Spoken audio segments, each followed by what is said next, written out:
नमस्कार, news super Bharat में आप सभी का स्वागत है। न्यूज़ सुपर भारत आपके लिए लेकर आया है एक ऐसा शो जिसमें हम आपको बता रहे हैं भारत के अनमोल रत्नों की दास्तां। भारत के अनमोल रत्न की इस कड़ी में आज हम बात करेंगे उस्ताद बिस्मिल्लाह खां के बारे में। उस्ताद बिस्मिल्लाह खां हिंदुस्तान के प्रख्यात शहनाई वादक थे। उनका जन्म डुमराव, बिहार में हुआ था। सन 2001 में उन्हें भारत के सर्वोच्च रत्न भारत रत्न से सम्मानित भी किया गया। वे तीसरे भारतीय संगीतकार थे जिन्हें भारत रत्न से सम्मानित किया गया। एक बार की बात है जब उस्ताद बिस्मिल्लाह खां को अमेरिका से बुलावा आया कि आप यहीं पर बस जाओ, हम आपको सभी प्रकार की सुविधा उपलब्ध करवाएंगे, तो उन्होंने ये प्रस्ताव स्वीकार नहीं किया। उनका कहना था कि यहाँ गंगा है, यहाँ काशी है, यहाँ बालाजी का मंदिर है, यहाँ से जाना मतलब इन सभी से बिछड़ जाना, जिसके कारण उन्होंने ये प्रस्ताव स्वीकार नहीं किया। उनकी भक्ति देश प्रेम को दर्शाती है और वे अपने देश से कितना प्यार करते हैं इस चीज़ को भी दर्शाती है। बिस्मिल्लाह खां का जन्म बिहारी मुस्लिम परिवार में पैगंबर खां और मिठन बाई के यहाँ बिहार के डुमराव के टेढ़ी बाजार के किराए के मकान में हुआ था। उस रोज भोर में उनके पिता पैगंबर बख्श राज दरबार में शहनाई बजाने के लिए घर से निकलने की तैयारी कर रहे थे कि उनके कानों में एक बच्चे की किलकारियां सुनाई पड़ी। अनायास सुखद एहसास के साथ उनके मुंह से बिस्मिल्लाह शब्द निकला। उन्होंने अल्लाह के प्रति आभार जताया। हालांकि उनका बचपन का नाम कमरुद्दीन था, लेकिन वे बिस्मिल्लाह के नाम से जाने गए।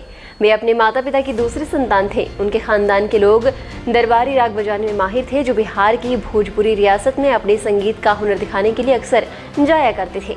उनके पिता बिहार की डुमराव रियासत के महाराजा केशव प्रसाद सिंह के दरबार में शहनाई बजाया करते थे। बिस्मिल्लाह खान के परदादा हुसैन बख्श खान, दादा रसूल बख्श, चाचा गाजी बख्श खान और पिता पैगंबर बख्श खान शहनाई वादक थे। 6 साल की उम्र में बिस्मिल्लाह खां अपने पिता के साथ बनारस आ गए। वहां उन्होंने अपने मामा अली बख्श बिलायती से शहनाई बजाना सीखा।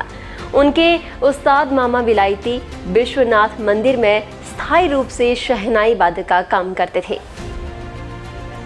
उस्ताद का निकाह 16 साल की उम्र में मुगन खानम के साथ हुआ, जो उनके मामू सादिक अली की दूसरी बेटी थी। उन्हें 9 संतानें हुई। वे हमेशा एक बेहतर पति साबित हुए। वे अपनी बेगम से बेहद प्यार करते थे, लेकिन शहनाई को भी अपनी दूसरी बेगम कहते थे।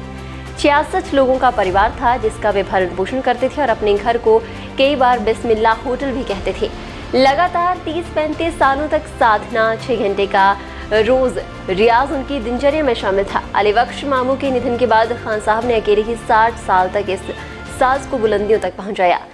यद्यपि बिस्मिल्लाह खां सिया मुसलमान थे, फिर भी वे अन्य हिंदुस्तानी संगीतकारों की भांति धार्मिक रीति रिवाजों के प्रबल पक्षधर थे।